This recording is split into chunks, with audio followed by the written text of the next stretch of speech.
செய்தி. கோவில்பட்டியில் சிறுவன் மர்ம மரண வழக்கில் குற்றவாளிகளை பிடிக்க முடியாமல் போலீசார் திணறி வருகின்றனர். அது குறித்த அண்மை செய்தியை தற்போது பார்த்து வருகிறோம். மேலும் கூடுதல் விவரங்களோடு இணைகிறார் செய்தியாளர் முத்துராமன். வணக்கம் முத்துராமன். குற்றவாளிகளை கண்டுபிடிக்க முடியாமல் போலீசார் திணறி வருகின்றனர், என்ன காரணம்? விவரங்கள். வணக்கம். கோயில்பட்டியில் மர்மமான முறையில் குற்றவாளிகளை கண்டுபிடிக்க முடியாமல் போலீசார் திணறுகின்றனர்.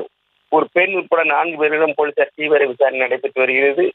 சிறுவன் கருப்பசாமி அதிக அழுத்தம் காரணமாக மூச்சு திணறல் ஏற்பட்டிருக்கலாம் என்று உடல் ஆய்வுகளில் முதல் கட்டமாக தெரிகிறது.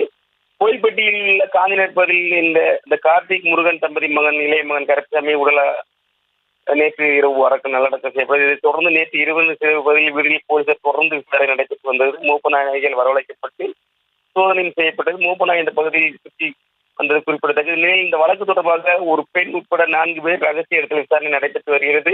முன்னுக்கு பின்னான தகவல் தந்து கொண்டிருப்பதால் குற்றவாளிகளை உறுதி செய்யப்படுத்த முடியாமல் திணறி வருகின்றனர். அது மட்டுமாக அதிக அழுத்த காரணமாக சிறுவன் கொலை செய்திருக்கலாம் என கூறப்படுகிறது. கடந்த 2 நாட்களாக இருந்த இந்த செல்போன் அழைப்புகளையும் போலீசார் ஆய்வு செய்து வருகின்றனர். சிறுவன் மர்மமான முறையில் இருந்த 24 மணி நேரம் கள்ளச்சந்தையில் மது விற்பனை நடைபெற்று வருவதால் மது வாங்க வந்தவர்கள் பற்றி சிசிடிவி காட்சிகள் மூலம் எடுத்து விசாரணை நடைபெற்று வருகிறது. குறிப்பாக இந்த சிறுவன் கொலை செய்யப்பட்டுள்ள அந்த வீடு வழியாக தான் தினமும் கள்ளச்சந்தையில் மது வாங்க செல்வது வழக்கம். அந்த பகுதி 24 மணி நேரம் கள்ளச்சந்தையில் மது விற்பனை, கஞ்சா விற்பனை தொடர்ந்து ஜோராக நடந்து வருகிறது. இது குறித்த பகுதி மக்கள் காவல்துறைக்கு தகவல் தெரிவித்த போதிலும் எந்த நடவடிக்கையும் எடுக்கவில்லை.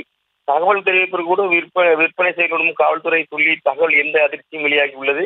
இப்பகுதியில் கஞ்சா மற்றும் மது விற்பனை தொடர்ச்சியாக நடைபெற்று குறித்து உளவு போலீசார் துறையும் தகவல் தெரிந்த போது எந்த நடவடிக்கை எடுக்காமல் தொடர்ச்சி இந்த மாதிரி சம்பவம் நடந்து இருக்கலாம் என கூறப்படுகிறது.